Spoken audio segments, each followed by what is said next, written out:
Evet arkadaşlar, bir videomuza daha hoş geldiniz. Hemen başlamak istiyorum. Index.html'imi açıyorum. Açıyorum ve buraya tanıtım sayfası full, şuradaki o büyük olduğu full stack developer diyorum. Hemen dışına çıkıyorum. Link açıyorum. Buraya da style.css dedikten sonra hemen buradan style.css'imi açıyorum ve universal selektörlerimi en baştan klasik olanlarını vermek istiyorum. Margin 0, padding, pardon, şurayı bir toplayabilirsem. Topladım. Padding 0, box sizing order box olarak belirliyorum. Hemen kapatıyorum. Şu anda style.css'de işim yok. Kapatıyorum. Bunlar da birbirine bağlandı. Hemen Open with Live Server diyorum. Hemen sayfamı şöyle atıyorum. Bunu şu şekilde veriyorum. Ve şu anda kodlamaya başlıyoruz. Windows 11 kullanıcıları için en ideal ekran kullanımı budur. Bir video veya bir ders çalışırken bu şekilde yaptıklarınızı görmek adına çalışmak en güzeli budur. Hemen şuraya ne denir ki? Tanıtımın İngilizcesini unuttum.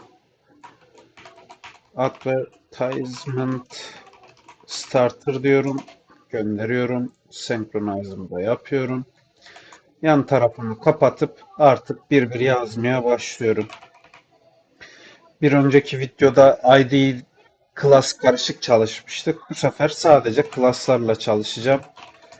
Herhangi bir neresi class'tı neresi ID'ydi karıştırmamanız adına. Div container dedik. Div header dedim. Girdim içerisine. Div nokta site slogan dedim. Girdim içerisine. Buraya tanıtım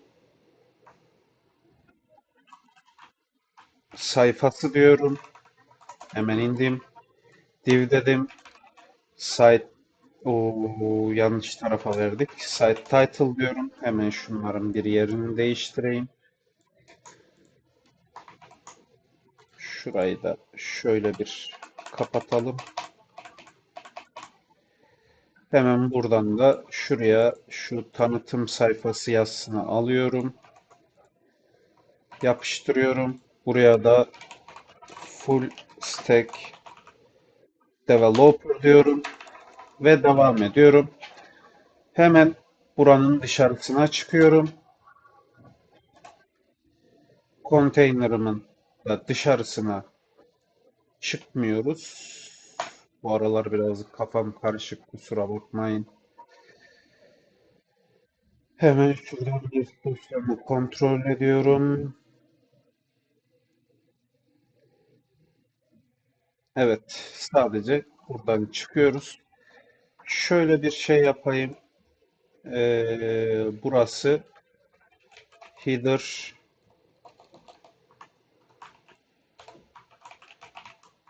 header end diyeceğim. Ama burası gözükecek, şöyle CTRL öyle de kapatmış oldum. En azından başladığımız bittiğimiz yeri görelim. Olabildiğince devam edeceğim. Ve şuraya da Content Star diye hemen bana gösterdi. Aslında content değil burası. Ee, Page Start diyorum. Hemen geçiyorum. Divimi açtım.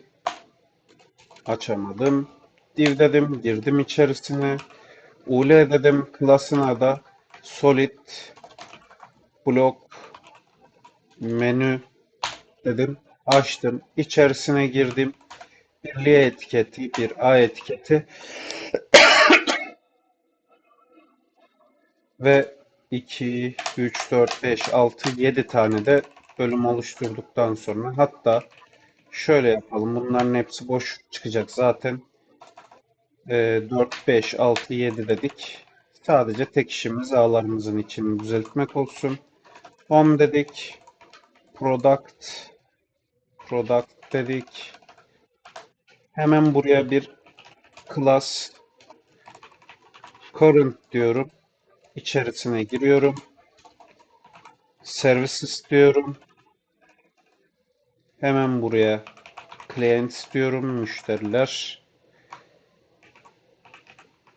Testimonials diye bir alanım var. About us diyorum. Contact us diyorum. Bu testimonials dediğimiz kısım sadece birazcık farklılık olsun diye yaptığımız bir kısım. Ve buradan çıkıyorum. Hadi ver. Vermedi. Şu şekilde page end diyorum. Şöyle ve buranın sonundan devam ediyorum. Maalesef her zaman istediğimi vermiyor. Content start dedim. Hemen buraya bir div nokta content dedim. Content'imin içerisine girdim. Div nokta left alt kolum dedim. İçerisine girdim. Div nokta section alt box dedim. Girdim içerisine. Div nokta subtitle dedim. Ve devam ediyorum. Ama buralara devam edemiyoruz. Şu şekilde ben bir hemen yeniden Open with Live Server diyeyim. Subtitle'ımın içerisine girdim. Cool web links diyorum. Hemen bunun içerisinden de devam ediyorum. A tagleri atacağım. Hepsini buluşturacağım. Buraya 6 tane attım. Hemen girdim. Text line 1 dedim. Buraya external text line 2 dedim. Text line 3 dedim. External text line 4 text line 5 dedim. External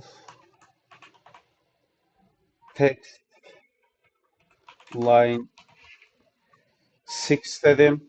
Hemen bunun aşağısına geçiyorum. Aynı birimin içerisinde bir P etiketi veriyorum.